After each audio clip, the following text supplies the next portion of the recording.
Hey now. What do you think about that new intro, boys and girls? How's it going?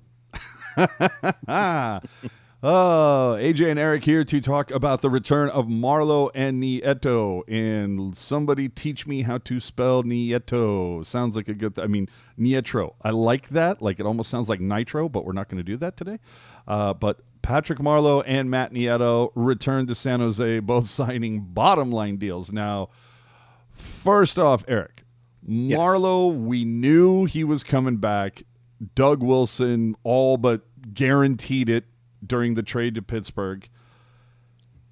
League minimum, I think we go, yeah, we kind of expected that. Matt Nieto, only 27. Third, fourth liner guy, as Jerk would tell you. That is his role. Right. However, only 27. Clearly coming in to kind of replace what the Sharks lost in Goodrow and Melker Karlsson as a penalty kill specialist. Guy's got wheels. Not a lot of hands, but he scores from time to time if he can get a breakaway. But are you a little surprised that Nieto signed for such a low deal? I'm just going to assume that there weren't a lot of suitors knocking down his door, or it's just a case of homie wanted to come home in film holiday sweater too. Right. My first thing, good to see you. Yeah, I'm kind of surprised. I thought there would have been a little bit more with the speed that he has, as valuable he can be to the penalty kill. And he kind of picked up his scoring when he got to Colorado. I think we were starting to have a little bit of post-Teal syndrome with him, seeing him, score. And he's gotten some short-handed goals this past season. I don't remember offhand, but yeah, I thought at least $1 million for Neat's beats. I was kind of surprised that they were able to, but maybe the familiarity with the Sharks organization, having some of the guys that he said he was in touch with. I think you mentioned on the conference call today. I think just having that familiarity was enough to get back over it. And maybe in the sense, it's a show me deal, kind of like Kevin LeBanc. I'll showcase my talent, and then maybe I play for something when you have more cap space. See, I don't know about that. Just because if it's a 2-year deal, I would agree with you and say that it is a show me deal, because it's essentially play really good this year and make it that we don't expose you to Seattle. But it's just a singular, it's just a 1-year deal, so makes no difference. But maybe that's also the Sharks, showing Nieto a little bit of respect there, and kind of time served, if you will. It's like, hey, we respect your time here, so we're not going to do you like that. We're just going to give you the single deal, and let's see what happens. And like you said, it's that whole deal of, I've said it a bajillion times. Give me a team filled with guys that are in their contract year, and I'll win you the cup every time. But I like this, and I think it was something that Wilson, like nobody, with the exception of Hockey Jerk and myself last Sunday night, thought that Nieto was coming back. If you go back and listen to the Pucknologists, episode 111 from Sunday, we literally talked about Nieto and the possibility of him coming back. And the reason being is that when he was here in San Jose beforehand, he was, considered a top 6 guy. He was going to be your second line right wing, somewhere in that neck of the woods. And how often did I call him Torrey Mitchell 2.0? Just all Right. wheels, no hands. And he just wasn't that guy. But if you're slotting him in now that he knows his role, he has accepted his role, being, kind of a Melker Karlsson Goodrow replacement, if you will, to fill up the holes left by them on the PK. I like this deal. I'm fine with it, especially when you consider, what was Melker getting? $3 million a year? $2 million a year? $2 million. Yeah, you save some money by signing Nieto. You also look at the same sense, like how they would use Melker Karlsson when somebody got hurt. We'll use the example, when Hurdle got hurt during the Stanley Cup final, they brought up Melker Karlsson. Could they, because of that familiarity again, could they bring Nieto up if somebody goes down, just as a quick plug-in? I kind of look at it that way. He's almost literally filling in Melker's spot for nearly half the price, and for being a good PK on a team that had, if there was one bright spot from last season, the number one PK in the league, why not? Well, Jerk is not here, but his thoughts are, so we'll take a look at it. If you armchair GM this is where this is where Jerk is slotting everybody in at. Now, he moved, slotted Marleau in on the left side on the third line, next to Gambrell and Gregor. I don't know about that. I might move Gregor over to the center position just because I don't know, I feel Gregor can accept that responsibility more. Maybe that's just me. But then he has he has Nieto as this 13th forward, which I don't understand that. So, Jerk, the next time we do a show together, you're gonna have to show your work. Obviously, top 6 slotted in, but Nieto, I mean, I think there's you could even make a case like if Gambrell starts to crap the bed, you drop Gambrell, either Gambrell or Shellman. If either of them crap the bed, you can slot Marleau into that center spot. You can slot Gregor in there. Mm-hmm. And, you can bump Nieto up. Now, you'll also notice that Hockey Jerk has Jan Rutu as the 6th defenseman. So, take that for what it is. But anyway, I like this. We all knew Marleau was coming back. I kind of liked it. Again, Nieto, he's only 27. It feels like he should be like 31 or something, but he's only 27. I like this deal. Real quickly, though, we should say Aaron Dell, have a good time in Toronto. And I'm sure Joe Thornton will be happy to see you when he arrives there. Wow. Yeah, seriously. Aaron Dell signs a 1-year deal for $800,000. That's it. 800 less. That's like less than what he was making with San Jose, right? And, yeah. Less than half. Yeah, he's like 1.9 million. I thought, that is a recent deal. And my guess is that he's going to start in the A with the Marlies, because you have Curtis Anderson. You have Anderson and Frederick Anderson. Thank you. I was combining them. Fredrickson. Yeah. Yeah, and and Jack Campbell, and that's my thing is he's going to start. He's going to be in the AHL with the Marlies. But at least you're in Toronto, right? No pressure. I suppose. Well, no pressure when you're with the Marlies. I mean, I guess with the exception that the Zamboni driver might take your job, but other than that, I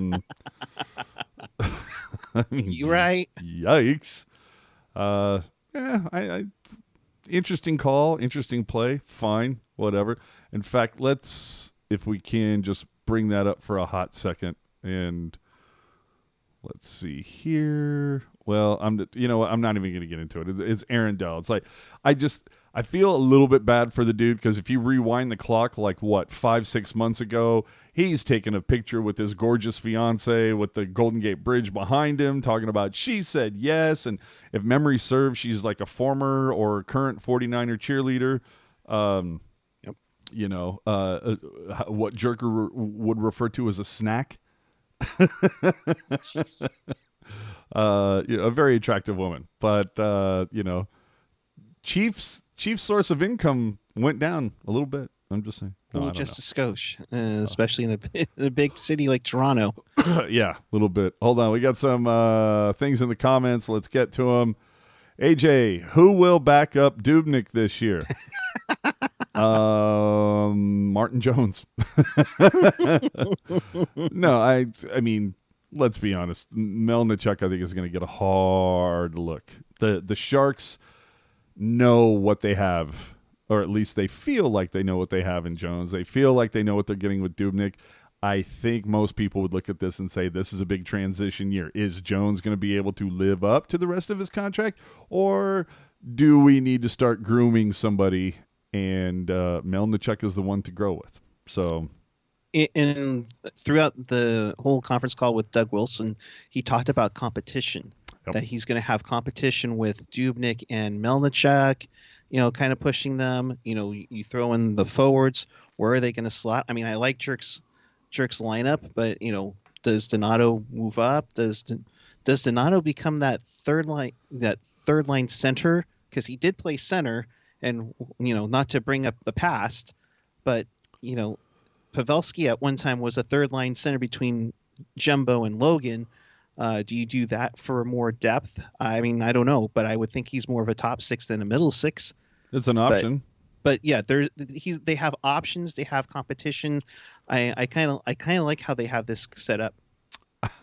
I'm just going to sit here and say, you know what? On Sunday night when I was doing Pucknologist, not a lot to rave about from my point of view. I was like, I'm not that excited about next season if this is the starting roster. I'm a little happier with this. Kevin Kerr's pointed out, is this, with these additions, is this a playoff roster? He says no. I tend to agree with the guy. Jerk, if I remember correctly, is saying kind of like wild card. Like no matter what, Jerk thinks that they're going to be better than they were last season. Now, let's be honest, that's not a high bar to clear. But will they be a playoff team? Should be interesting. Yeah. Anthony on the chat. Jumbo will come back, but he is not in a rush. He might see how the season goes and make his selection. I don't know.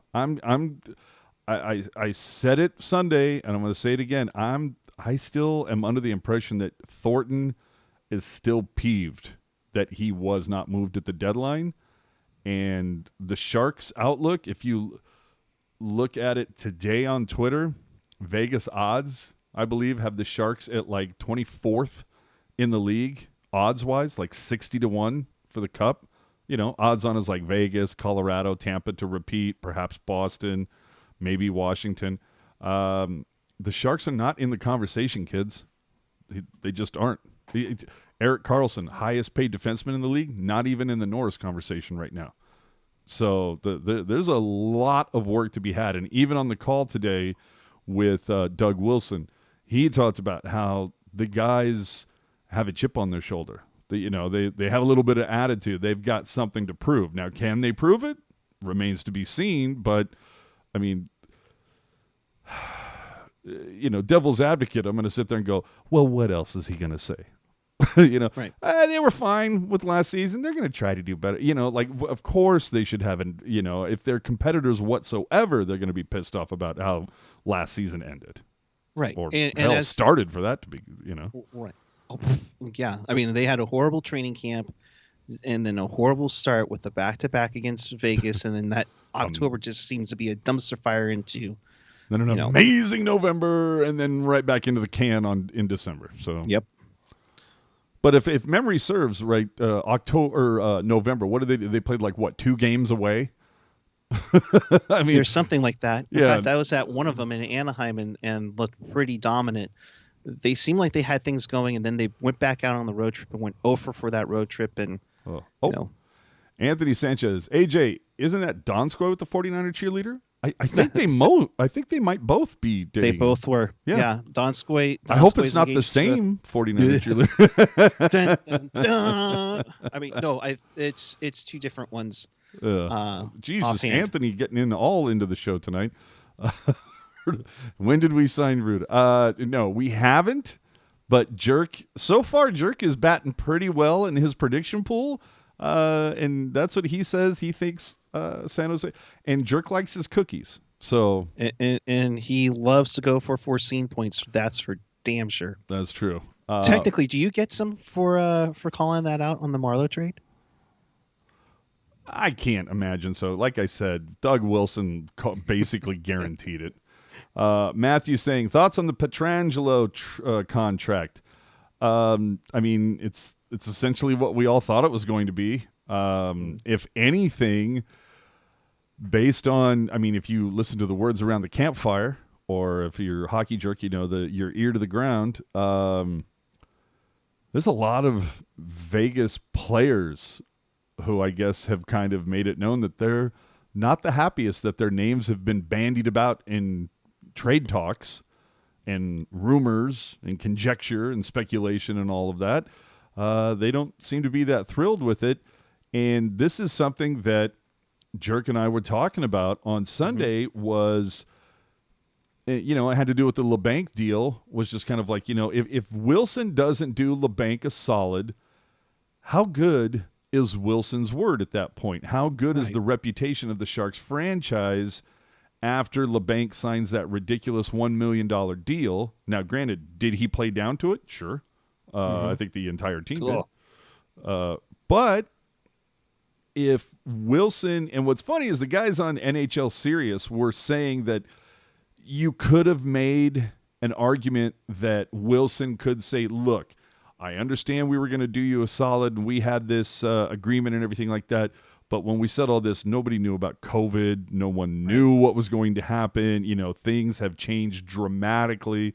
Like, he could have used that as an excuse, and he didn't. He still signed the deal.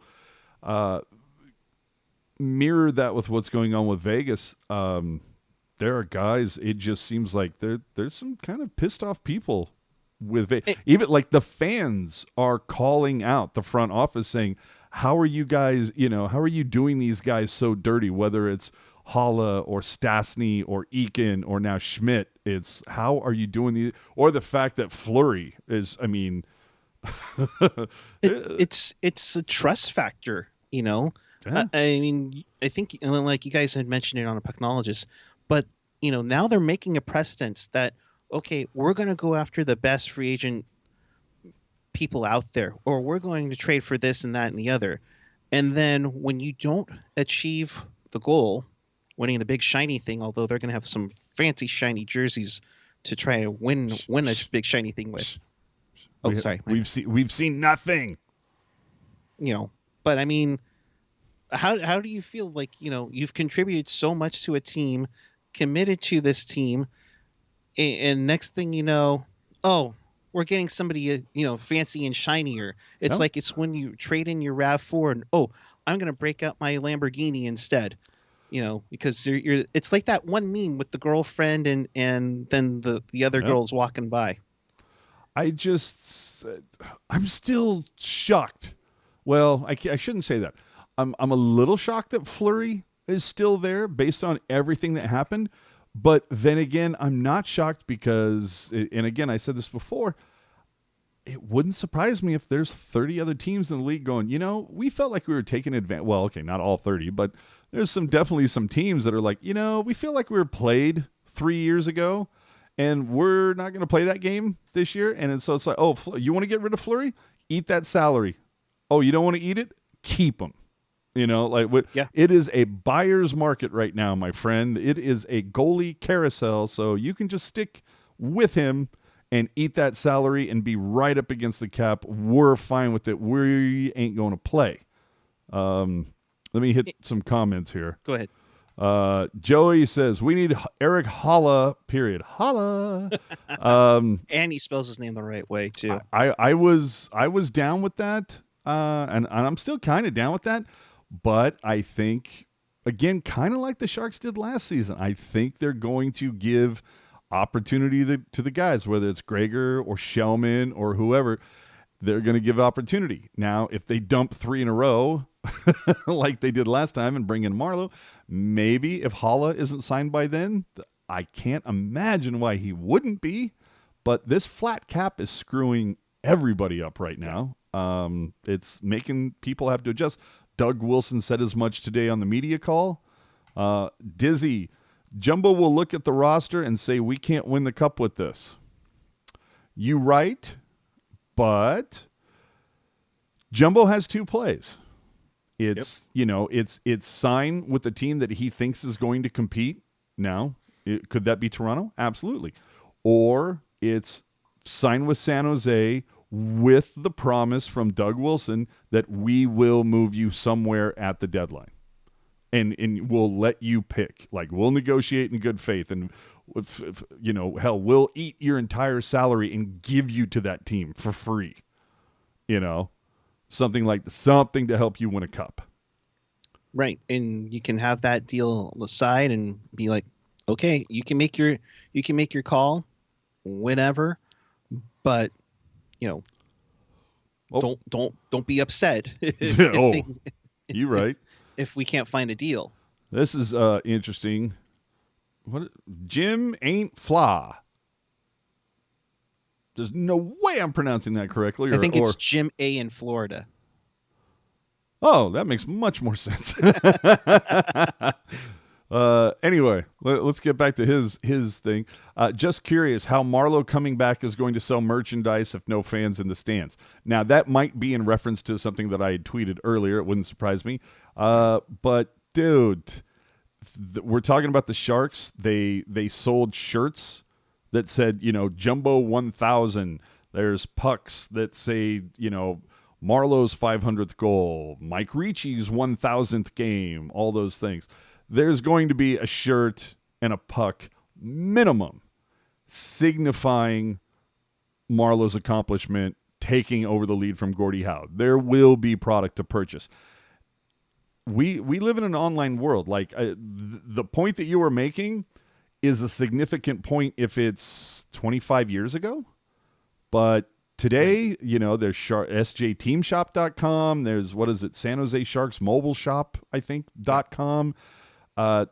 They're selling stuff locally and they're doing shipping to all over. So they will make these things available. If you go on, if you go on the website for the worst merchandise company to ever exist, there's a shirt there that says 1,000 points, 1,000 assists, Joe Thornton.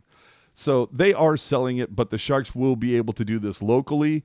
I hope that they will, go with a local manufacturer, and that similar to what they're doing with their hats, where they've got the Shark Freak hat and the Sharks graffiti hat, all those kinds of things. Those aren't on the worst merchandise site in the world. Those are only on, the Sharks local store. So yeah. There you go. What about these jerseys? What jerseys? I think they were referencing the Vegas Gold ones when I mentioned them. Oh, we already talked about that. I don't even want to get into that. I don't even care. Yikes. Injuries are a concern with Hala. Did you watch the Sharks last season? I'm being a smartass. Injuries are, they're going to happen. Come what may. They're going to happen to everybody. What are you going to do? Excuse me. What are your thoughts on Blickfeld? Or if you're Doug Wilson, Blitchfield. I've heard 20 different pronunciations. I like the guy. And again, it's one of those things. There is going to be a shit ton of competition at the lower end. Now, let's go back to the, the jerk slide, if you will. Now, look, these top six, they're set in stone. They're not going anywhere. Nope. Those bottom six, now, I think Marleau, pretty, the dude's got a reputation for lasting. If he didn't, he wouldn't be, 40-something games away from breaking the all-time record. So I would say Marleau, pretty solid gamble. Noah Gregor, I really liked what he brought. I think he's a solid gamble to play a majority of the season. They signed Nason, another gamble. Yep. Now, you look at Gambrell, you look at Shellman, you look at Sorensen. That's one, to me, that sticks out like a sore thumb. If that dude does not get off to a good start, it might be, ABC. And you're bringing up Blickfeld, who's not even listed here. You still have names like Shemilevsky, Chekovic. I mean, there are going to be guys that are going to compete for spots on that bottom six. And actually, if you think about it, too. John Leonard is another great name. But you think about it, in fact, let me throw it back one more time. The top six are set in stone, for the most part. And I would even go to say just the top nine, and you move a couple names around. If your top nine is, say, for the giggles, Marleau, Centering, Nieto, and Nason. And the reason why I say that is because all of those guys are vets and they've all signed. I'm not saying that is a line that you want to put out there, although it's not bad. I mean, two speedy guys and kind of a roughhouse guy. Not a whole lot of scoring going to come from that line. But I'm saying that top 9, I think based on, it's probably wrong to use the term top 9, but I'm just saying those 9 names I think are kind of solidified. It's those last 3 spots that is going to be a lot of competition. No, but I really like that, when you shorten that bench in the third period and you have Nieto, Marleau, Nason, I think those 3 later in the third period, where you need to give your top 2 lines some rest, you can look for that dirty goal, that garbage goal, and you also have it's almost it's not the same, but it's a la Ricci, Scott Thornton, Nicholas Sundstrom. Right. No, I think you can have that. You have some finesse with Patty. You can have some thumper with Nason, and the guy that'll go into the corners and chip the puck out with Nieto. I think you can have that. And you also, with all this, and you mentioned Blickfield, you give the guys some time to marinate in the Barracuda or wherever they're at. Absolutely. Back, the jerseys aren't good because it has the name Vegas on it. I would agree. Yeah. Hold on. What's this? Is that something that is legal? Trading away a player and eating the entire salary for the remainder? I don't think it is. Well, I mean, you can retain up to half, though. Okay, so fine. Okay, so the Sharks eat a $500,000. Oh, whoop-de-doo. They're going to make that in merchandise that says Marleau breaks Howe's record. I think they'll be fine. Right. Let's see here. Chances of EK9 being exposed to the Seattle Kraken. There's a few people that have brought up that comment. I mean, based on the contract, I could see it if Kane has like an abysmal year last year or next year. But if you look at it, there was a time early on. I would go so far as to say is that, I mean, aside from the goddamn suspensions and some of the penalty minutes, first 3 months of the 2019-2020 season, Eric Kane was arguably your best forward, or at the very least your most consistent. And had that early. Did I say Eric Kane? I meant Evander Kane. Well, there's so many EKs. I mean, exactly. A lot of them start with Eric. Thank God we got rid of Melker, so now there's not 2 Carls. Hey, it could have been worse. It could have been like the late 90s where we had Stern, Sturm, Stern, Stewart, and Suter. Yeah, and Sutter. And Sutter, yeah. And the head coach was Sutter. Yeah. No, that was ridiculous. Anthony, injuries can screw any team. Any NHL contender can be fucked if they lose a starter or 2. Look at the Niners, for example. Oh. You right. Yeah. Imagine how the Sharks might have looked Game 6 versus St. Louis last playoffs if Hertl and Pavelski and Erik Karlsson are all 100. Yeah. Just saying. It hits everybody.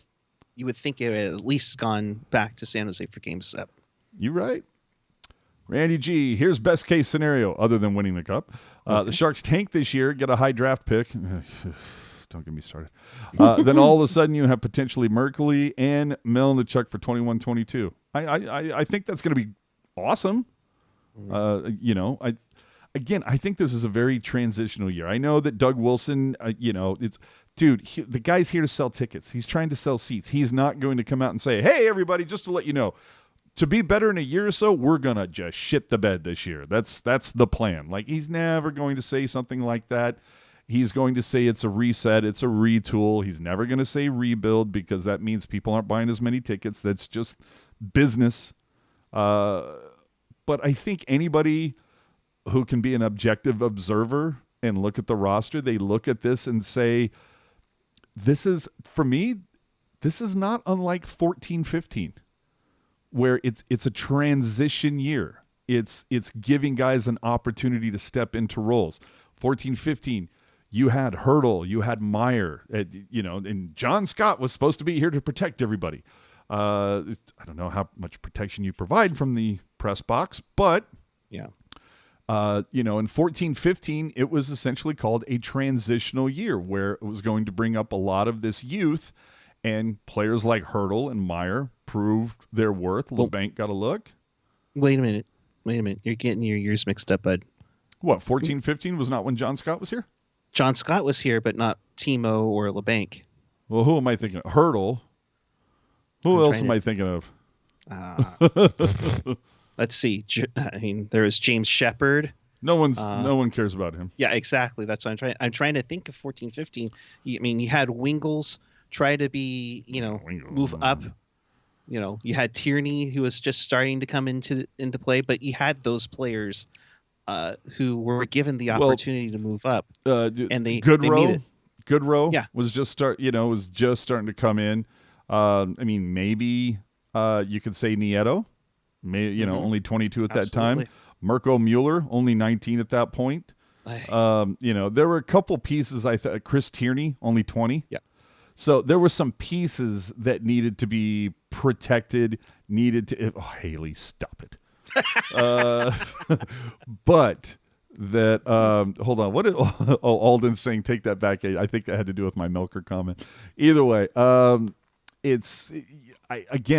kind of liken this to 14-15. I think it's going to be a transitional year, and it gives a few guys this opportunity. It gives an opportunity to Nieto to have a renaissance with his career. I know words are the best. It gives an opportunity for Melnichuk to marinate a scotch. It gives an opportunity to Devin Dubnyk to kind of prove himself. Absolutely. A lot there on the back end. It gives an opportunity, to be quite honest, to Erik Karlsson to show that he can be the league's most elite defenseman now that he's going to be coming in at 100. I am psyched for that. And because of the pause, he gets time to be with his kid. He gets to enjoy that. I mean, picture going into the playoffs if the Sharks had made the playoffs and still, playoffs. Having the little one, you crying in the middle of the night. Not fun. Now all that's sat out of the side. At the same time, I know you're not a big EK65 fan. I'm kind of on the fence. I mean, he has a good first name, but in fact, if I remember correctly, my exact words were, "Oh, hell no." I need to send you that video so you can have that on there. But dude, that needs to be on my soundboard. But go ahead. Right. But I'm excited to see how Erik Karlsson does, because now there are no excuses. Exactly. You can go all out, and considering what we've seen with him doing what he did hurt. I mean, kudos to him for doing what he could do. Were there bad signs? Oh yeah, absolutely. So now that he's 100, I'm really looking forward to seeing him shine.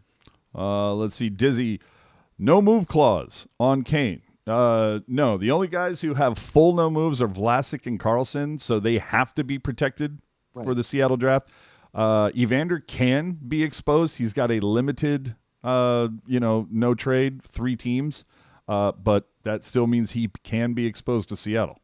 Let's see here in the chat. EK9 had half his goals on the power play, didn't he? I don't think they were half. I'll let Puck Guy look that up real fast. I don't believe that to be the case. I mean, Lord knows the Sharks. Where did the power play finish? Like 26th. I mean, if he had if half of his goals, let's just say, yikes. Yeah. Could the Sharks bury Sorensen in the A this year to gain more cap? No, he'd have to clear waivers. Now, would somebody pick him up if he plays like he was playing last season? Probably not. And yeah, I guess you would get that option. But again, we're in this weird pandemic cap flat cap, I guess, situation. You might find a team that says, okay, you know what? Swedish Euro's got some good wheels and blah, blah, blah. For 1.5, yeah, we'll take a flyer on him. You don't know. Evander Kane with 64 games, 26 goals, 14 of them were on the power play. That's right. Over half his goals came on the power play. Okay, you're right. You get your cookie. Easily his best, production on the power play. in his career, and 26 and 64 games. I would say if you want to round that off, he was probably on his way to a career year in goals. Yes. Okay. Well, there you go. Interesting things are afoot here on TealTownUSA. Let's see here. What's this? It is exciting for a 100% healthy EK65 Hurdle and Couture for this year. Absolutely. If you follow Hurdle on Instagram, like, dude, the only thing he tweets, or what?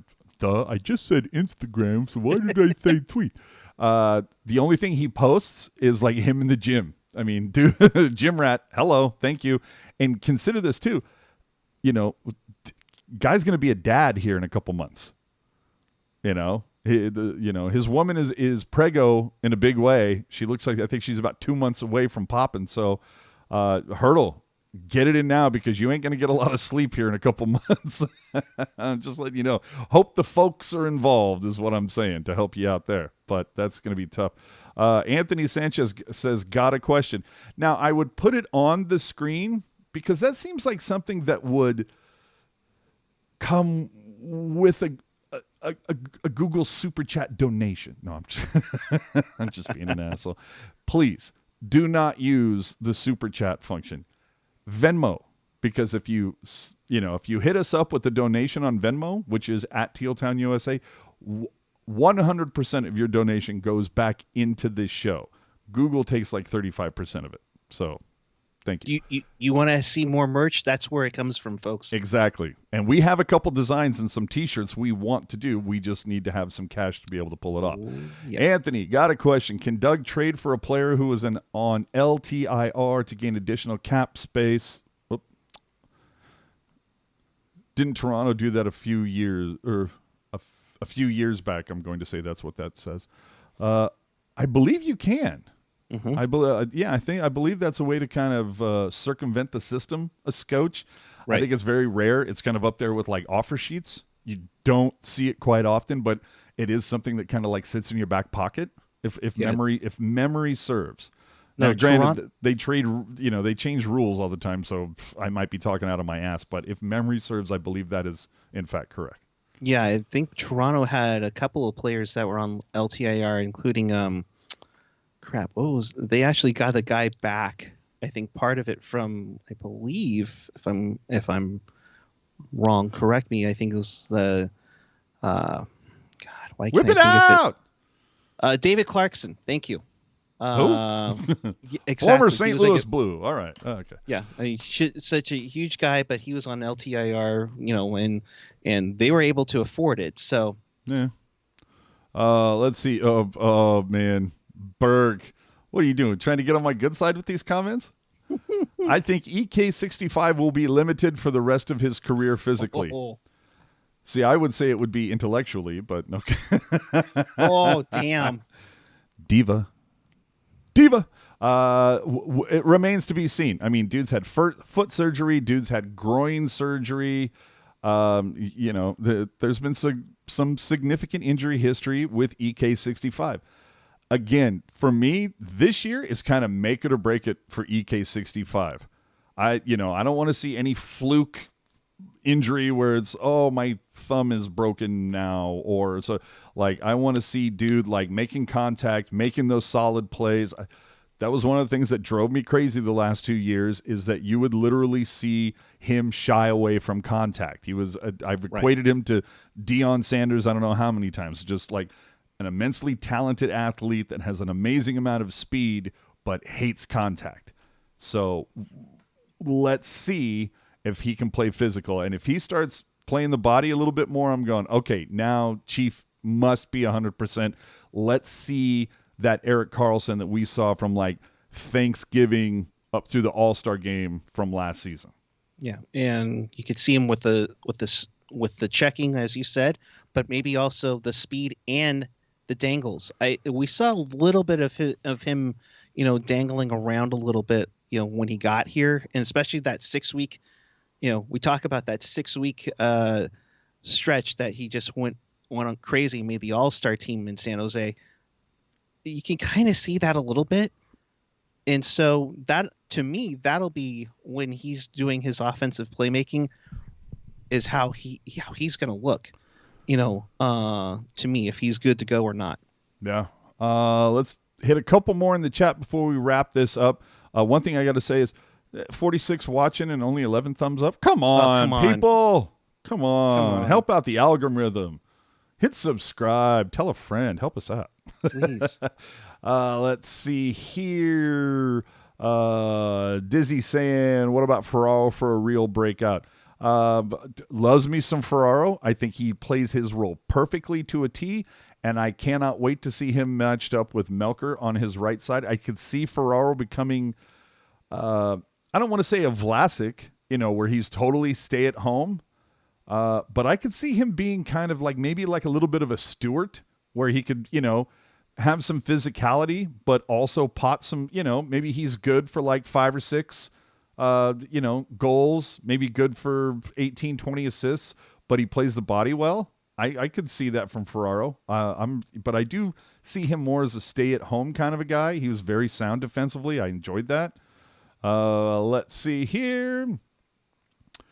How will teams handle a season where there could be plenty of back-to-backs in 2021? Well, they're going to sign 2 goaltenders that are 1A, 1B, which we are seeing all across the league. That's how they're going to handle this compressed season. There's just no other way.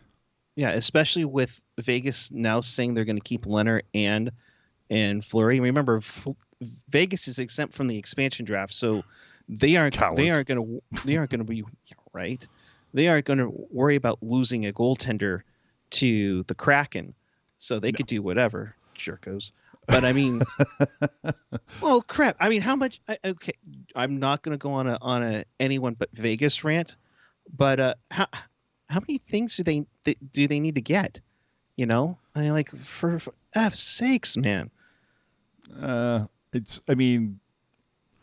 To get Pietrangelo was solid pull. I mean, they have to be the favorites, right? Between them, they have to be the favorites to come out of the Pacific. And anybody who's going to bet money is going to say, "Okay, my Western Conference final is Colorado versus Vegas right now." But we'll see what happens. Again, injuries are a bitch. You could see Mark Stone get injured 10 games in and be out for the year. I mean, things happen, people. So We'll see. Joey says, do you think Alexander True makes the team if Jumbo doesn't return? Again, I really think that bottom 6 is really up for grabs. And like we stated earlier, it could actually be more like bottom 3. So True is just going to have himself a hell of a camp whenever that may start. Let's see here. EK65 was very good with Dylan, a physical dude. Didn't understand why PDB broke them up. Me neither, but maybe it was because of Erik Karlsson berating Dylan on the bench that one game. Oh, jeez. No, but Sleepy, you're absolutely right. That was a good tandem. You had the physical side and you had the offensive side, and I think for that sense, EK will pinch in a little bit more while Dilly was, doing his thing. And to me, I mean, to you, AJ, who do you think would be a better partner for him going into the season, Vlasic or Ferraro? Karlsson? Yeah. Who would I think would be a better partner? I'm not going to lie, Šimik. I think Šimik is actually who Karlsson should be partnered with. I think first off, I think Šimik has a little bit to prove. Another guy coming off injury, didn't have a great season last year. I think Šimik, I wouldn't mind seeing that, and I think Burns and Vlasic could build a little chemistry. But look, Bugner, defensive guy, he might go DeBoer line blender when it comes to the defensive pairings. We'll see, but I wouldn't mind seeing Šimik and Karlsson together. I don't know if Šimik and Karlsson speak the same language, so if Karlsson yells at him, he'd be like, I don't know what you're saying. Doesn't matter, but I wouldn't mind that. The thing that I'm interested in is, again, it's been speculated today during the media call with Doug Wilson. Our buddy Shang Peng from San Jose Hockey Now asked, Doug, are you looking at throwing in a veteran presence in the bottom pairing? And, of course, Wilson is not going to tip his hand. Why would he?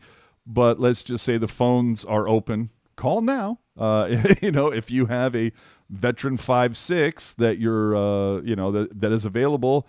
Again, we know who Jerk talked about.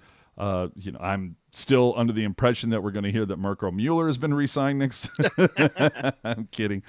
But again, I think it could be another idea of maybe he does go out and sign like a cheap older vet who's just kind of like a stalwart, like just a guy who, plays the back end, isn't going to be the flashy guy, but he's just going to lock down as a kind of like, maybe a Dylan Light. If you can find somebody like that, maybe you look at that. Again, I still feel like next season is going to be kind of a bridge. So it wouldn't surprise me if you bring in that and then you tell the guys, you give you give Merkley a chance to marinate. Or maybe Wilson says fuck it and throws caution to the wind and says, you know what, Merkley, Pasternak, Knizov, what's the other guy's name? Niazev? I don't know. You got D. Simone, you got Malosh. There are guys there. It's just like, show me. It's like, you know what? We'll keep turning this car around until one of you guys sticks. And again, he mentioned competition. Yep. But you kind of reminded me of one of Mike Singletary's old things. Don't tell me, show me. Yeah. And that's not a bad thing, especially if you're trying to fight to get into the NHL squad. Right. Now Joey says, I want to see EK65 and Merkley. In a power play situation, perhaps, but you're talking about, basically a reasonable facsimile of the other. So I doubt that they would play at the same time unless, that you're down a goal with a minute left or something, like in a special situation, but that would never be a regular pairing. Just another Randy G says, I would love a Shimmick EK65 pairing. He did well with Bernsey his rookie year. Yeah, I would like to see that too. It seems like Paul Martin left, and then you saw Joachim Ryan come in for a hot minute and be able to be the Bernsey whisperer. Then you saw Shimmick be able to pull it off for a little bit. I don't know. Let Vlasic try it. I don't know. And then Rob says, I say they sign a 6D man who can fight. I mean, if you can find somebody to, what's Dustin Bufflin up to? Hey, you might be able to try and get something out of him for little to nothing. Yeah. Oh, and what the Sharks have, what, $2.5 million? 2.3 mil. But as somebody pointed out on Twitter, once you send down a Bergman or something like that, all of a sudden that opens up to like $3 million. So there are opportunities to be had. We know that Doug Wilson knows every single one of them. Now the funny thing is Dizzy pointing out, that's what Dalton Prout was supposed to be. And then he got pummeled in the 2 games he actually played in. Christ almighty. Don't you own a Prout jersey? The Sharks Freak? Yeah, the Sharks Freak jersey. I love it. Heck yeah. Let's see here. Oh, Jesus. Let's just bring in Hoffman and make this Shark season really interesting. I brought that up like a week ago. If they were to bring in Mike Hoffman for under $2 million, oh, that's never going to happen. It's never going to happen. But dude, man, he's like considered one of the top names still left. We've secretly replaced Joe Thornton with Mike Hoffman. Well, let's watch the Sharks locker room and see what happens. We know the top 5 on the blue line. It's Carlson, Burns, Vlasic, Shimmick, Ferraro. One name that we haven't said, I would love to see Tim Heed get an honest look. Like, it's like, absolutely, we're not going to pull you 20 games, no matter what you do. If you have a brain fart or if you score a goal a game, we're going to give you a hard look. Here is your opportunity to solidify yourself. What's Heed, like 28, 29 at this point? It's like, here's your opportunity. And it's kind of like, if he proves himself over that course of time, you keep rolling with him. And if he doesn't, then you drop him, you throw him on waivers, maybe somebody else picks him up. Boom. 29 years old. There you go. So I think, it could be Heed's last shot. Now, from what I understand, he's not tearing it up in Europe, but he does have a goal already this year. I still, God, I like Tim Heed. I'm bummed out. I root for that guy. Bums me out that I don't feel like he's ever gotten a decent look with the team. If you go back and look during that stretch that he had when Erik Karlsson was out and he was actually getting some decent time, I don't think that guy was dash ever at the end of a game. Like, he wasn't on the ice for goals against. Now, granted, he's not playing 23 minutes a game. He's going to play 12, but still, dude was, rare were the times that you saw Tim Heed parked in front of the net when the puck was behind Jones or Dell. So I liked me some some Heed, excuse me. I wanted Toffoli, but the hockey gods have killed another one of my dreams. I kind of wanted that too, but you know what? They decided to spend that basically same amount of money on Kevin Labanc, and they kind of had to, like we talked about earlier. Could have been an interesting pull. Again, I'm Eric Holla all the way. That's the guy I was looking for. Yeah, and just another Randy G. Oops.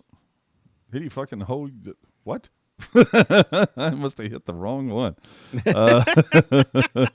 No, just another Randy G said Kevin Labanc killed that dream. Exactly. Yep. But again, had to. Happy to see you. Happy to see you. I'm sorry, Anthony or however you spell it is who we should go for.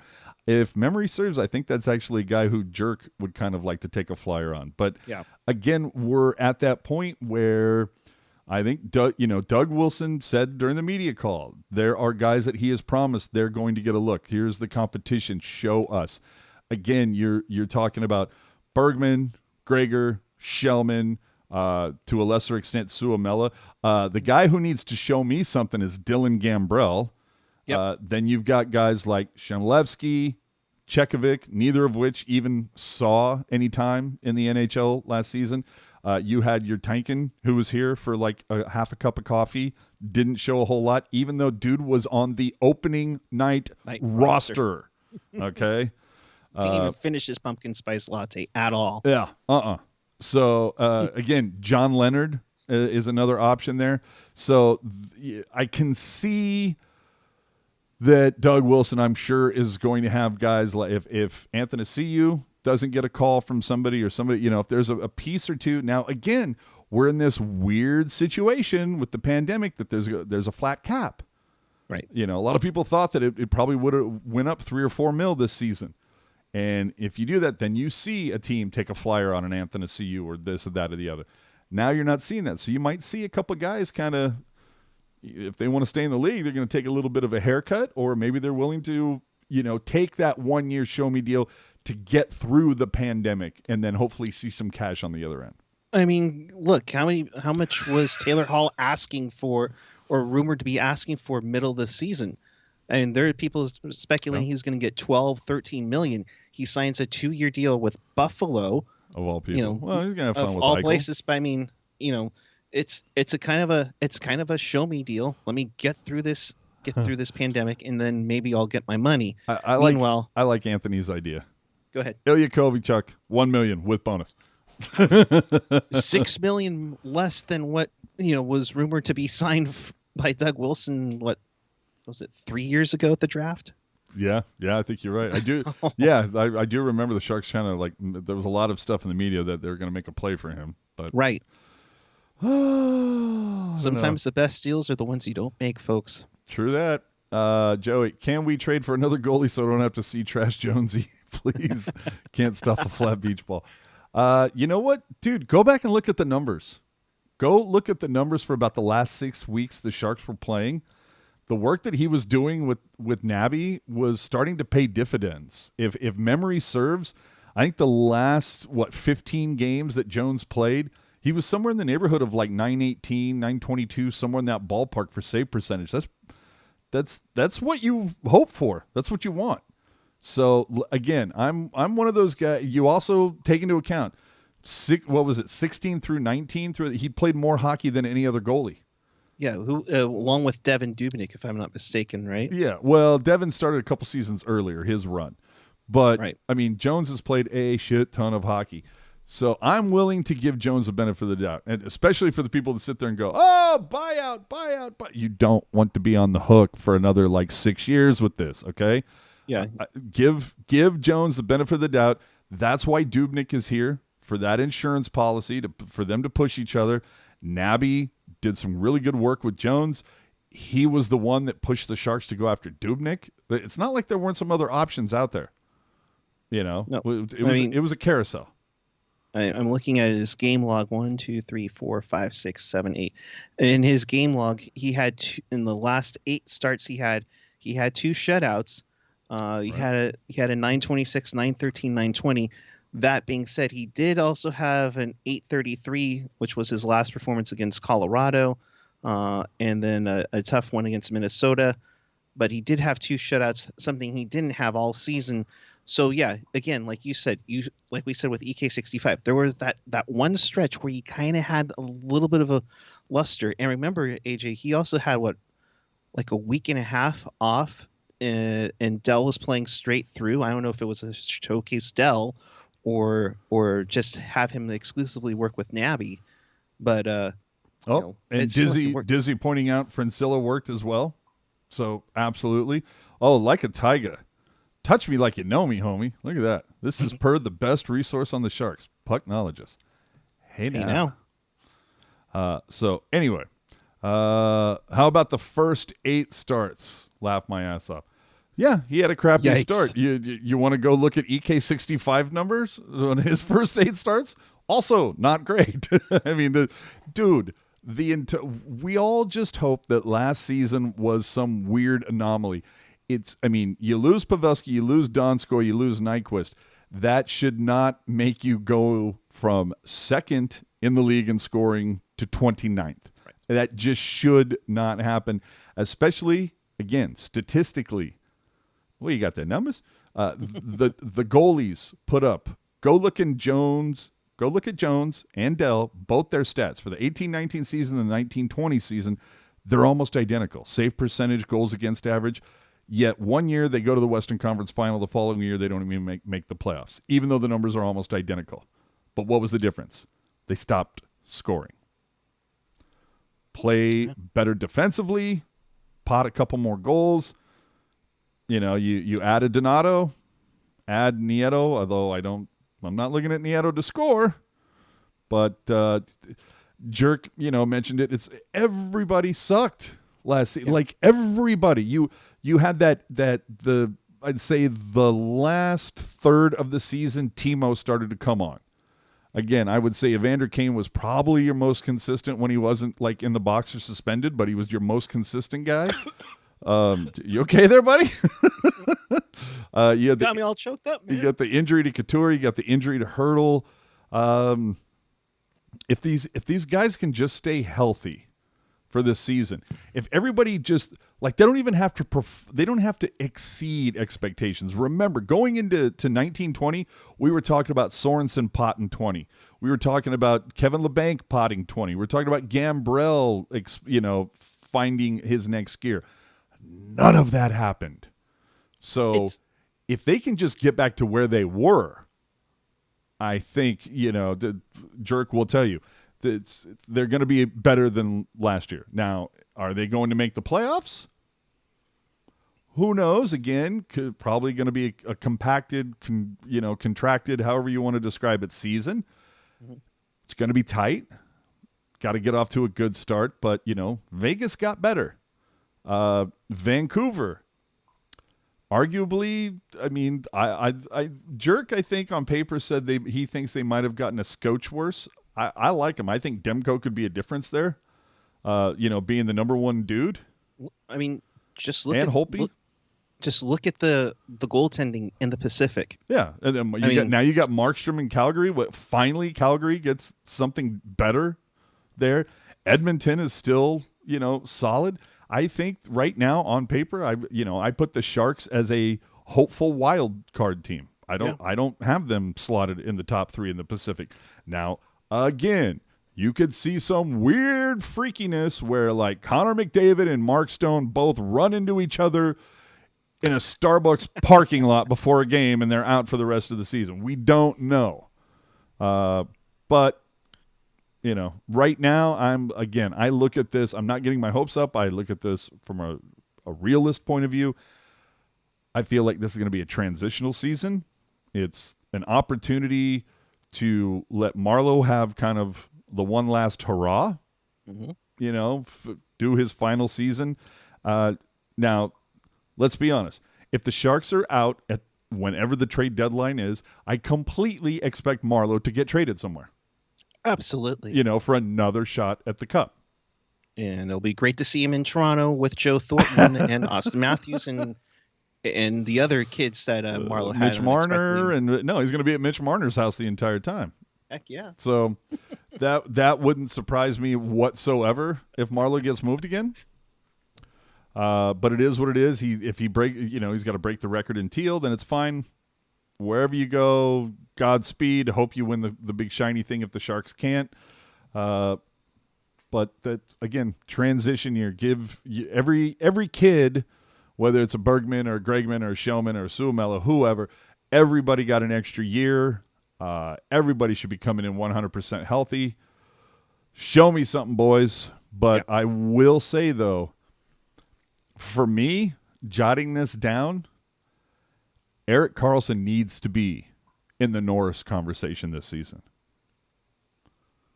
No, he needs to be that good of a player. He needs to be that good of a player, but the most expensive defenseman needs to be in the Norris conversation, at least half of his contract. Or for that matter, you talk about how DW was saying competition. All right, Bernsey, he got a goal in the power play. Now let's see what you can do. I would love for them to have a competition. I can't recall whenever the last time two Norris candidates were on the same team, and I'm talking hurdle. This is dream, but I mean, dude, Phantom. The Sharks have their first for this year, right? yes, they do. For now, they have their first for the next 3 years. I like how that gets mentioned. So, hey, I mean, yeah, they only have their second in 2021, and then their fifth in 2022 gone. But you say they have everybody. Yeah, but remember, once they trade Marleau, they're going to get that second back in 2021. You're right. But that's the thing. Whenever we've doubted the Sharks, I mean, I remember what's the guy from NHL.com, something Rosen. Oh, Dan Rosen. Yeah. Didn't pick the Sharks to make the playoffs in 15-16. What happens? They go play for the Cup. 03-04, it was a transitional year. They make the conference final. Yeah. But if everybody stays healthy and everybody, let's hope goes beyond their expectations like Timo and LeBanc have in the past, yeah, you could be talking about a playoff team. Am I going to say they're going to win the Pacific? No, I wouldn't. That'd be, especially when you have to play like 4 or 5 games where you're blinded by hideous gold and neon, whatever the hell jerseys. So with that, probably a good time to wrap it up. We've been bagging on for an hour here, and probably should have only been a half an hour. So I wanted to go 2.5 hours like the other night. With that, do us a favor, everybody. Follow us on YouTube, Twitter, Instagram, Facebook, and Reddit. I promise we're going to pay some more attention to Reddit. It seems like the redheaded stepchild we've kind of left alone in the corner, but we'll work on that. I thought that was Facebook. Well, that too. It's a lot to go on. Remember, if you ever miss a show and you want to hear it again, you can find us on your favorite podcatcher. And everything is always available on the YouTube channel and at TealTownUSA.com. So I guess, jeez, are the Sharks looking at the hybrid trap system with this personnel? No. I don't even think they would know how to do that. If anything, Madden would be like, what the F are you guys doing?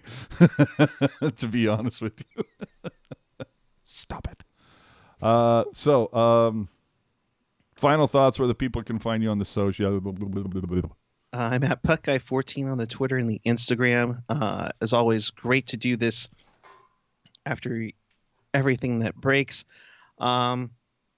it can be two extremes. It could be pretty good, or it could be pretty bad. And I think honestly they're in the middle. And if they can overachieve a little bit, this team's going to be in the playoffs. And don't tell me if they're going up against Vegas in round one that Vegas isn't shaking a little bit. Like a Tiger calling me out. Let's go Discord. AJ, All you right. promised after Pucknologist.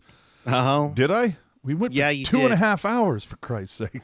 See, I think I'm pretty sure I logged in. Hours. I thought I logged into Discord and like everybody was asleep by then because we'd gone for so long. But you know what? It was look, I know it was a 2.5 hour show. I get that. Probably should have split it up between Jerk's whole around the NHL and what every team did. Probably should have broke that up into one thing and then did a separate Sharks thing. I get that. That said, we've gotten a lot of positive feedback on that show for it being 2.5 hours. It's worth a listen. You don't have to listen to it all in one shot, but it's there for your audio delight. I am AJ_strong on the social media stuff. And again, whenever we go live, you do have the option to support the show by throwing in a super chat, but I will tell you, we would much rather prefer a Venmo donation if you care to do so at TealTownUSA.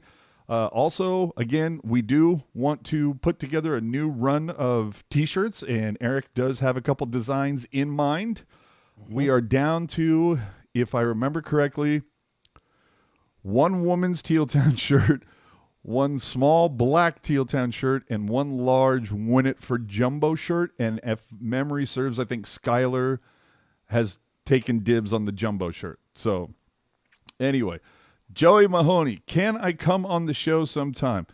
That is actually something that we're kind of interested in doing, but you know what we do? Come to the Discord. And that's when we can open up the audio channels and interact with you guys directly and shoot the shit with you. So come to the Discord, and we will put out the Discord invite on the TealTownUSA Twitter account momentarily once we wrap this whole thing up and put it to bed.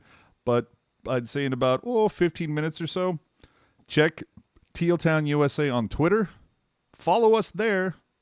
That's where the Discord link shall find you.